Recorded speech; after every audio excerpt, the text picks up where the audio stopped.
Muy buenas noches, señores y señores. Bienvenidos al desarrollo de la clase correspondientes a la materia de ciencias sociales. Un gusto poder compartir esta nueva semana, este nuevo día de actividades con ustedes. Bienvenidos. Un fuerte abrazo. Iniciamos en unos minutos más. Buenas noches, Buenas noches, Lucy. licenciado. Buenas noches, Licen. ¿Cómo están, compañeros? Muy buenas noches. Bienvenidos al desarrollo de las actividades que se han planificado para el desarrollo de la presente semana, del presente día, correspondientes a las actividades de la materia de ciencias sociales, recordándoles que estamos ya cada vez más cerca del final del proceso educativo. Bienvenidos al desarrollo de las actividades. Un gusto iniciar el desarrollo de las mismas y presentamos en pantalla el formato para recursos de aprendizaje de tarea. Estamos en la asignatura de Ciencias Sociales y vamos a ver la unidad número 5, Ecuador, Democracia y Derechos Humanos. Vamos a ver el subtema número 2, correspondiente a la doble ciudadanía, la fuerza pública y los medios de comunicación. Esos son los subtemas que vamos a tratar en el desarrollo de la presente clase. A continuación tienen ustedes el tipo de tarea, tienen el objetivo de tarea y al final tienen las instrucciones para el desarrollo de la presente actividad. Recuerden que el trabajo es individual, deben leer el compendio de la unidad 5, tema número 2, pueden ampliar su información sobre el mismo tema con otras bibliografías de ser necesario. ¿Qué es lo que tienen que hacer como tarea para la presente semana? Dice lo siguiente, contesta las siguientes preguntas. La primera dice, responda. ¿Qué significa que los derechos humanos son universales, inalienables e imprescindibles? Y este tema nosotros ya lo vamos a ver, tienen en su material de apoyo y obviamente en esta clase vamos a ir analizando justamente cuáles son esos principios fundamentales en relación a los derechos humanos. La siguiente pregunta dice, argumente, ¿qué rol cumplen los medios de comunicación en relación a la cultura de masas? ¿Qué significa argumentar? Que ustedes tienen que dar su punto de vista, tienen que sustentar lo que ustedes van a decir. Entonces, un poquito también tienen que investigar, pese a que ustedes tienen en su material de apoyo, pero también tienen que ampliar un poco más, tienen que investigar, obviamente, para que su aporte sea como lo determina en esta segunda etapa, dice argumente. Ustedes tienen que tener un argumento sólido que sustenten su determinación. La siguiente dice, señale dos funciones de la Policía Nacional sumamente facilitos. Y por último, piense en otras ventajas y dificultades de obtener la doble ciudadanía. Anote las respuestas en su cuaderno mínimo. Son dos ventajas en función de ventajas y dificultades de obtener la doble ciudadanía. Y este tema justamente lo vamos a ver. Y hay obviamente países que sí lo permiten, otros países que no lo permiten. Cada país tiene su propia constitución y de acuerdo tiene su propia estructura, su propio organigrama jurídico, el cual obviamente nosotros como visitantes nosotros tenemos que respetar. Si nosotros podemos observar, por ejemplo, hay cosas que son similares, por ejemplo, entre nuestra constitución y las diferentes constituciones de nuestros países vecinos, como es el caso de Colombia, como es el caso de Venezuela, es el caso de Perú, es el caso de Brasil. Cada uno tiene su estructura diferente y nosotros tenemos que adaptarnos a ella y respetarla. Y mucho menos con otros países que son bastante tajantes, son bastante decisivos en el momento de tomar decisiones constitucionales en función de, obviamente, de este tema, de este estatus migratorio que se denomina la doble ciudadanía. Esas son las cuatro preguntas que ustedes tienen que aportar sus respuestas en función de la presente tarea. Recuerden que deben entregar la presente actividad de forma escrita, clara y ordenada. Deben utilizar combinaciones de colores, líneas, símbolos, imágenes para ilustrar el contenido. La rotulación de la hoja, ya saben, eso es fundamental que tienen que desarrollar. A continuación, ustedes tienen las recomendaciones, tienen la rúbrica de calificaciones para que su tarea cumpla con los requerimientos que solicita la institución educativa. Y al final de este proceso tenemos la información para el desarrollo de los recursos de plataforma. Estamos en la unidad número 5, obviamente con el tema la doble ciudadanía, la fuerza pública y los medios de comunicación correspondientes a la semana 2 de fecha 9 de diciembre del 2025. En relación a los criterios de configuración de la actividad, esta tarea permite entregas desde hoy. Hoy es 9 de diciembre. La fecha límite de entrega es el 2 de enero del año 2026 y la fecha de publicación de la calificación será hasta el 5 de enero del 2026. Entonces tienen ustedes ya determinado, tienen fijados desde dónde inicia la entrega de tareas, y cuándo culmina la entrega de tareas. Eso es fundamental que ustedes vayan. Obviamente ustedes, como ya están en décimo, hemos venido trabajando ya varios niveles atrás, 2 niveles atrás. Ustedes ya saben cómo se maneja este proceso virtual en función de la entrega de los aportes, de las tareas que ustedes tienen por cada unidad. Una vez que nosotros, y obviamente en este caso se les ha mencionado todos los requerimientos, todas las instrucciones en cuanto al desarrollo de la presente actividad que tienen esta primera actividad de la unidad número 5, vamos a iniciar a continuación con el desarrollo del tema que se ha planteado y vamos a hablar justamente de la doble ciudadanía. Vamos a ver en qué consiste, cuál es el tema y en nuestra segunda etapa de clases justamente también vamos a hablar sobre la doble ciudadanía, las ventajas y desventajas que esto implica, porque no todos son ventajas. Muchos decimos, uy, cómo no quisiéramos tener la green card para entrar y salir de los Estados Unidos cuando nosotros queramos.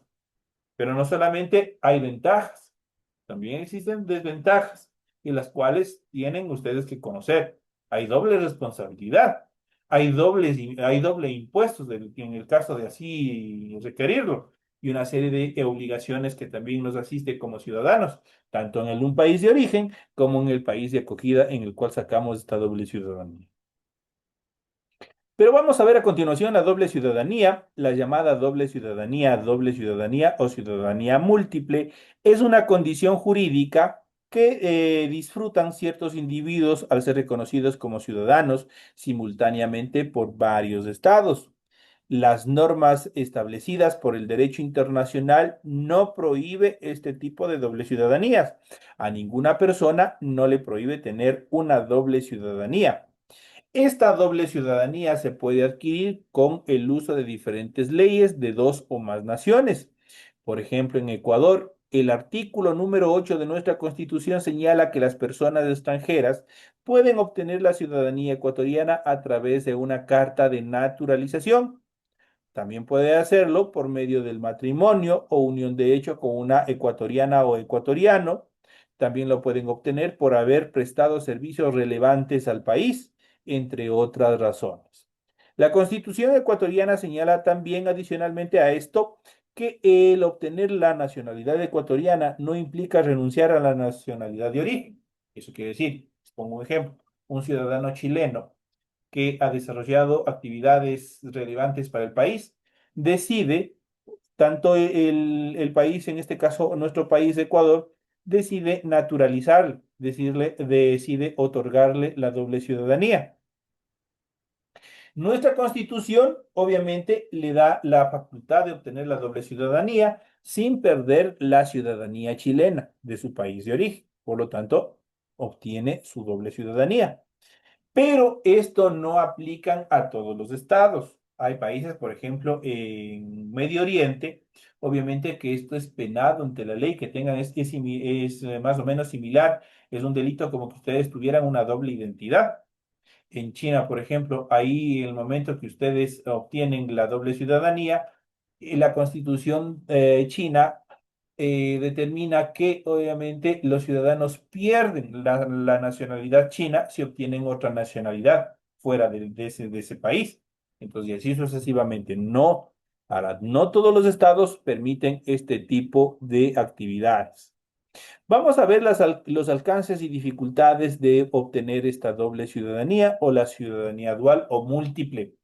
Al tener la ciudadanía dual o múltiple, más de un país lo reconoce como ciudadano.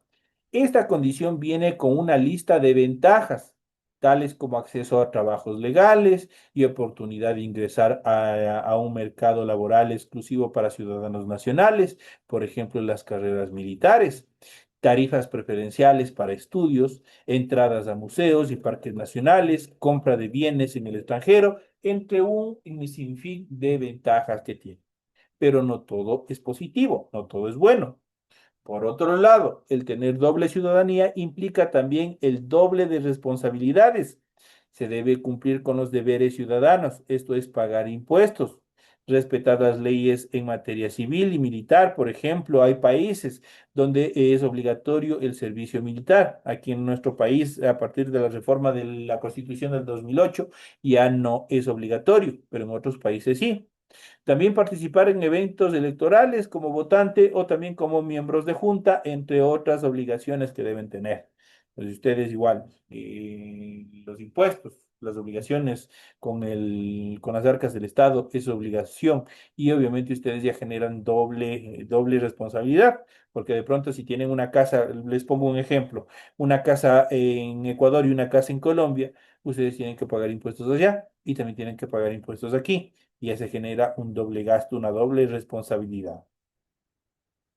Hay que tomar en cuenta también que la doble ciudadanía no es aceptada en todos los países. Por ejemplo, en Arabia Saudita, el poseer dos pasaportes puede ser penado por la ley, mientras que en Japón, en cambio, obtener otra nacionalidad equivale a renunciar a la nacionalidad original. Esto es la nacionalidad japonesa. Entonces ahí hay una serie de reglamentos de carácter constitucional en cada uno de los países, los cuales hay que respetar. Esto en cuanto a la doble ciudadanía. Muchos, pues, obviamente, la mayoría pugnan justamente por obtener la doble ciudadanía, la famosa Green Card en el caso de los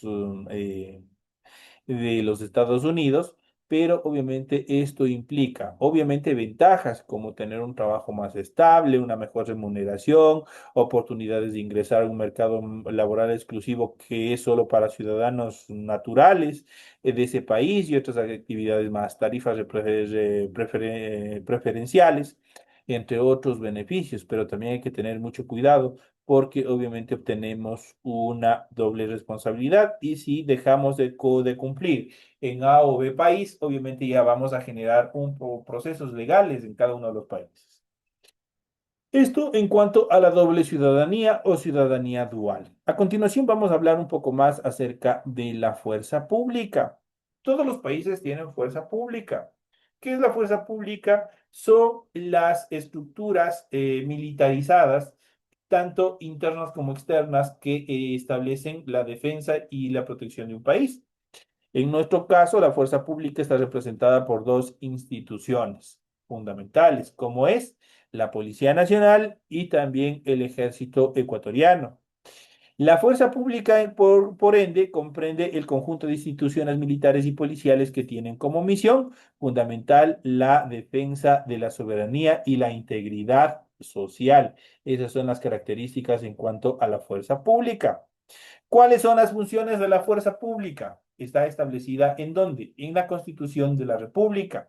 Ahí aparte que nosotros tenemos deberes, tenemos derechos, pero también la Constitución establece la forma de administración y las instituciones que tiene el Estado, cómo va a funcionar el Estado en tal diligencia que la Constitución les asigna como función la conservación de la soberanía nacional en el caso de las Fuerzas Armadas, la defensa de la integridad e independencia del Estado y la garantía de las leyes, normas establecidas.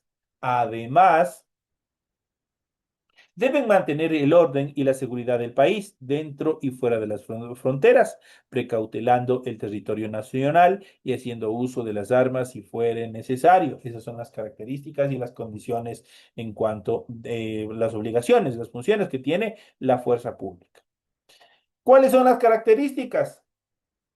Una de las características más fundamentales es que no son deliberantes. ¿Qué quiere decir que no son deliberantes? No pueden cuestionar, sino que obedecen las órdenes de sus autoridades superiores y punto. ¿Qué es lo que quiere decir? Que las autoridades superiores, ellos tienen un orden jerárquico, las autoridades superiores son quien manda a los mandos medios y mandos bajos, y ellos obviamente son quienes no pueden cuestionar. Si les dicen que tienen que salir a un operativo, ellos no pueden decir, no, es que no se puede, es que no, qué sé yo, está de noche, no, no, no. Ellos no son deliberantes, ellos no pueden cuestionar. Ellos simplemente tienen que obedecer las órdenes de su autoridad superior. Otra de las características es que un Estado democrático, la máxima autoridad del Estado y comandante en jefe tanto de las Fuerzas Armadas como de la Policía Nacional es el presidente de la República. Su organización interna responde a un orden jerárquico, el que los grados inferiores deben obedecer a los grados superiores. Tanto en el ejército como en la policía ecuatoriana existen dos estructuras. que son obviamente el personal de tropa y el personal de oficiales. El personal de cada uno de estas divisiones obviamente tiene su jerarquía. En el caso de la policía, va desde, en el caso del personal de tropa, va desde los policías, los clases, hasta los suboficiales. En el caso de los oficiales, obviamente van desde los subtenientes hasta grados generales. Entonces, ahí tienen todas las estructuras, cómo ellos van funcionando. Y obviamente cada uno de los órganos jerárquicos obedecen respeto y obediencia a los grados superiores. Gozan de fuero militar, lo que significa que responden por actos equivocados o ilegales sucedidos en su ejercicio profesional ante los tribunales militares o policiales, y por actos comunes se someten a la justicia ordinaria, por ende son servidores públicos, otra es una de las características fundamentales. En cuanto a la Policía Nacional tiene su ámbito de acción dentro del país. Deben garantizar la protección de los ciudadanos y mantener el orden público, ya sea a través de la prevención, la represión o la disuasión. Esas son las tres actividades fundamentales en las cuales se basa el desarrollo de la policía. Ellos tienen que prevenir, buscar prevenir los delitos o en este caso, cuando ya se han sucedido, obviamente tienen la obligación de reprimir y también la disuasión. Se encargan además de brindar seguridad a la ciudadanía a través del control de la delincuencia y la prevención de los delitos, el tráfico de armas y personas y el uso de sustancias psicotrópicas y estupefacientes. Una vez más, el presidente de la República es la máxima autoridad de la Policía Nacional y el comandante en jefe. Por tanto, esta institución se sujeta a las órdenes emanadas desde el Ejecutivo, representado por el Ministerio o el Ministro del Interior, institución encargada de su organización y funcionamiento. El presidente es quien designa a las autoridades policiales. Es por eso que ustedes verán que el presidente es quien obviamente da los grados de ascensos en función de los mandos superiores de los oficiales. Esto en cuanto a las dos fuerzas del orden que obviamente, o fuerzas públicas que están establecidas en nuestro territorio. En cuanto a los medios de comunicación hoy en día, en la buena actualidad, han ido evolucionando a la par de la tecnología, justamente como lo que estamos haciendo en estos momentos. Ya poco a poco han ido desapareciendo o han ido menguando, por ejemplo, los medios de comunicación tradicionales, tales como la prensa escrita, los únicos que medio prevalecen hasta la actualidad son los medios radiodifusores y también los medios televisivos, esos son los que todavía prevalecen. Pero todos ellos se han ido acoplando y se han ido incorporando justamente a los procesos de tecnologías, al tratamiento de la tecnología, de la información. Ellos hoy en día utilizan los diferentes medios digitalizados para poder transmitir toda su información a través de las redes sociales, a través de los diferentes medios, obviamente, que se han venido generando, siempre apegados al Internet. Los medios de comunicación son servicios de difusión de información de interés general o de determinados grupos humanos y se clasifican en prensa escrita, pues, y esta recurre a la palabra escrita, imágenes o ilustraciones para comunicar. Se ubican aquí, por ejemplo, los periódicos, las revistas, los folletos, entre otros medios de carácter escrito. Otro medio de comunicación es la radio. El lenguaje hablado transmite los mensajes a través de ondas electromagnéticas. Las primeras transmisiones de radio se hicieron en el año de 1923 y ha sido el medio más difundido en Ecuador y el mayor de aceptación, dadas las posibilidades de acceso. Como dato curioso, dentro de estas características, la primera radiodifusora a nivel nacional fue Radio El Prado y se emitió desde la ciudad de Riobamba. Por eso se conoce a Riobamba como la ciudad de las primicias. Aquí nació la primera estación de radio que llevó su nombre Radio El Prado. Tenemos el siguiente medio de comunicación que es la televisión. muy difundido en el país a partir de los años 60. Es el medio más influyente porque combina imágenes, sonidos e incluso hoy en día en tiempo real. Prácticamente con los Smart TVs, obviamente nosotros podemos hacer una infinidad de cosas. Y por último, concomitante o abarcando los medios de comunicación anteriores, tenemos las TICs. Se ubican aquí el Internet, las redes sociales, las videollamadas, el chat, los correos electrónicos y también los celulares inteligentes, los smartphones. Permiten el contacto entre las personas y la circulación de información. Y hoy en día verán cómo prácticamente los medios de comunicación anteriores han perdido relevancia justamente porque la información que ellos transmiten por lo general está manipulada, se inclina a determinados intereses de determinados grupos y la información como tal ha perdido su veracidad en función del objetivo que tiene que tener la radiodifusión, la televisión y la prensa escrita, de transmitir información de forma veraz, clara, específica y sobre todo en momentos determinantes. Hoy en día toda esta información se la resume a través de los diferentes medios de comunicación digitalizados, en este caso del Internet. Las redes sociales se han transformado en un medio bastante importante, en uno de los más importantes, podría decirlo, en los cuales se transmiten toda la información.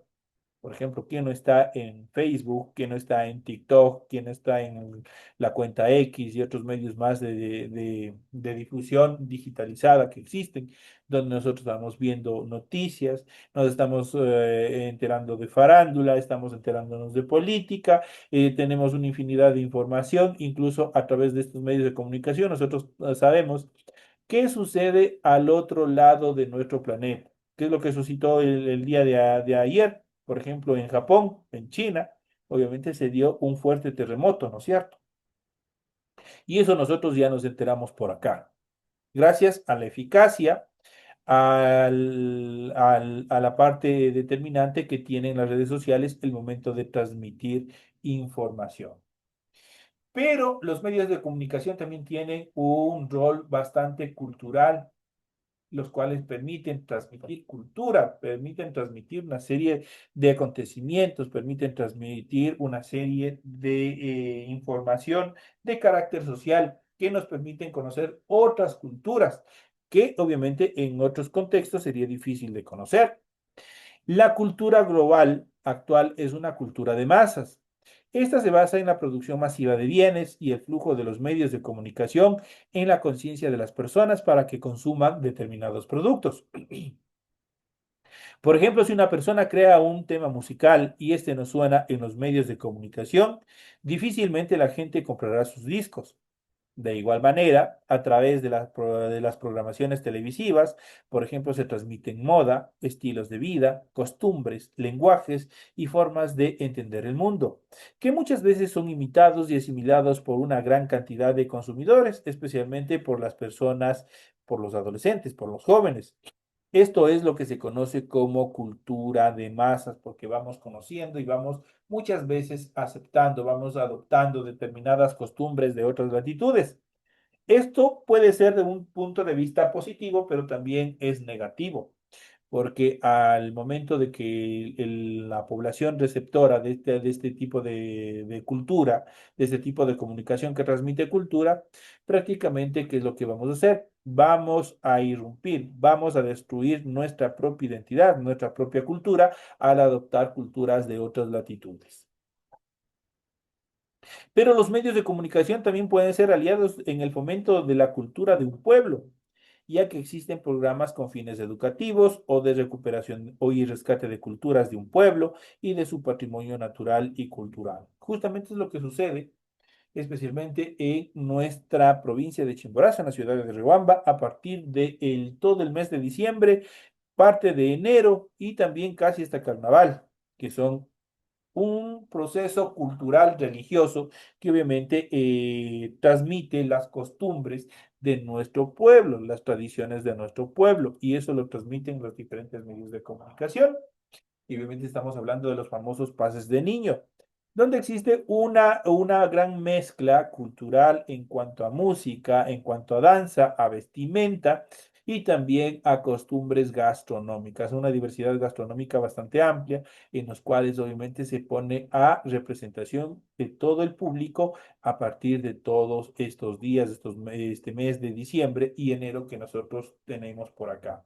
Es bastante importante. ¿Y cómo nos conocen? Obviamente, nosotros aquí en Riobamba, en Chimborazo, tenemos turistas nacionales, pero también tenemos turistas internacionales que les agrada justamente todo este tipo de costumbres, este tipo de tradiciones, este tipo de culturas y obviamente que a través de sus diferentes, hoy en día, de sus diferentes medios de comunicación digitales, obviamente transmiten hacia otras latitudes y ya saben en otros países, en otras culturas, como obviamente nosotros también festejamos, por ejemplo, la Navidad. Es importante este rol cultural de los medios de comunicación. A continuación y por último vamos a hablar de un tema bastante importante que son los derechos humanos. Todos tenemos derechos y estos derechos son establecidos a nivel global. Ninguna persona puede acabar con la vida de otra porque obviamente hay estructuras jurídicas, no solamente dentro de nuestro estado, sino a nivel internacional, por los cuales pueden ser sancionados. Los derechos humanos son derechos que tiene toda persona por el hecho de ser un ser humano.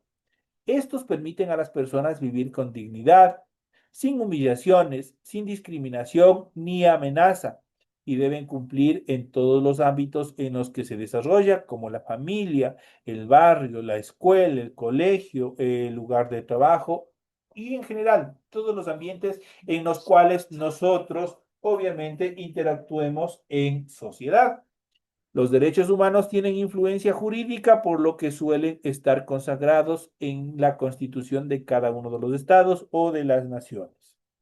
Y en el ámbito de la comunicación internacional, ya que los distintos tratados los reconocen y garantizan su defensa y también su promoción. Por eso, un Estado democrático debe garantizar el cumplimiento de los derechos humanos en todo el territorio. En Ecuador, la Comisión de la Verdad es la encargada de investigar sobre las violaciones de los derechos humanos cometidos en el pasado y que se busque su resarcimiento o sanción de las personas implicadas. La Organización de Naciones Unidas, en sus siglas ONU, también observa la práctica de los derechos humanos en todos los países del mundo y realiza llamados de atención sobre cualquier situación que atente contra estos, principalmente para erradicar la violencia de los derechos de la mujer, los niños, niñas y las minorías étnicas, que son los grupos más vulnerables. Esto en cuanto a la estructura de los derechos humanos. ¿Cuáles son las características de los derechos humanos? Los derechos humanos tienen una serie de características, los cuales vamos a ver a continuación. En primer lugar, los derechos humanos son universales. Eso quiere decir que pertenecen a todos los seres humanos por el mero hecho de ser seres humanos. Son inalienables, pues no se pueden enajenar, es decir, nadie puede ser despojado de ellos. No se puede enajenar. Ustedes no pueden coger y decir yo te vendo mis derechos humanos, o otra persona no puede venir a decir yo te vendo mis derechos, ¿cierto? No se pueden enajenar, es decir, nadie puede ser despojados de ellos. Están presentes en todo momento. Son irrenunciables, no se puede renunciar a ellos, aunque sea por su propia voluntad. No puede decir un empleador al empleado, no pueden decir fírmame un documento indicando que renuncies a los derechos humanos para yo poderte dar trabajo. No se puede hacer eso. No se puede renunciar a los derechos humanos, aunque sea por la propia voluntad. No hay cómo. Son intransferibles, solo el propio titular puede valerse de ellos. No pueden transferirle a su papá, no pueden transferirle a su mamá, a su enamorada, a su esposa, a sus hijos, no, porque ellos ya tienen propio. Entonces ya tienen sus derechos humanos propios. Por lo tanto, solo el propio titular puede valerse de ellos. Son imprescindibles, son para toda la vida, no tienen fecha de caducidad. El ser humano obviamente tiene derechos humanos desde el momento que obviamente está en la concepción de su vientre, desde el momento que nace hasta el momento que muere. Son indivisibles, ningún derecho puede disfrutarse a costa de otro derecho. No se puede dividir, no puede estar un derecho sobre otro derecho. Todos son iguales y obviamente tienen que disfrutarse por igual. Y por ende, y por último, son innatos. Se adquieren desde el momento del nacimiento. Desde ese momento, nosotros ya estamos revestidos, estamos protegidos por los derechos humanos, los cuales obviamente nosotros tenemos de que obviamente hacerlo prevalecer. Tienen que conocer cuáles son los derechos humanos, qué es lo que nos permite hacer, qué es lo que nos prohíbe hacer, porque eso es lo que determina la ley. El derecho humano es una ley. ¿Y la ley qué es lo que nos dice? La ley es la declaración de la voluntad del pueblo, que prescrita en la Constitución manda, prohíbe o permite. Es lo que hace la ley. Ese es el concepto de ley. Entonces ustedes tienen ahí las características fundamentales y como ciudadanos tienen la responsabilidad de estar periódicamente enterándose de cómo funcionan los derechos humanos para que no venga una persona del Estado o una institución del Estado a tratar de vulnerar los derechos que tienen cada uno de ustedes. Y obviamente que están establecidos y reconocidos en la Constitución del Ecuador. Nuestra Carta Magna, obviamente, es la ley suprema en la cual se establecen justamente los derechos humanos, en los cuales obviamente se reconocen a nivel de nuestro país y por ende son de aplicación y cumplimiento obligatorio. Estos son los temas que nosotros hemos venido desarrollando en lo que corresponde a esta clase de la materia de ciencias sociales. Un gusto haber compartido con cada uno de ustedes el desarrollo de las actividades correspondientes a esta segunda semana. Tienen ustedes explicado todo lo correspondiente a su tarea, a los temas también que se han planificado para el desarrollo de la presente clase. Les recuerdo, compañeros, que tienen que ponerse al día en todas las obligaciones que tienen como estudiantes dentro de la institución, tanto académicas como las responsabilidades económicas que tienen con la institución para que no tengan ninguna dificultad en el momento de terminar este proceso educativo. Estamos ya prácticamente a 2 semanas de dar por culminado todo este proceso educativo. Así es que les deseo suerte. Va a haber un pequeño cambio en la parte final de esta unidad, pues en esta unidad ya no se les va a tomar el examen correspondiente a la unidad número 5, sino ustedes van a pasar directamente al examen principal. El examen principal va a estar compuesto por 10 preguntas y por ende cada pregunta va a tener una valoración de 1 punto. Así que ustedes obviamente tienen la responsabilidad de estudiar desde la unidad número 1 hasta la unidad número 5 para que ustedes puedan presentarse al desarrollo de esta última actividad y que les permitirá acceder al siguiente nivel. No me despido de ustedes, señoras y señores, y más bien les invito a continuar dentro del proceso educativo, pues a partir de las 8:40 tenemos la siguiente hora correspondientes a la materia de ciencias naturales. Señores y señores, nos vemos en la siguiente hora. Hasta luego, Luis.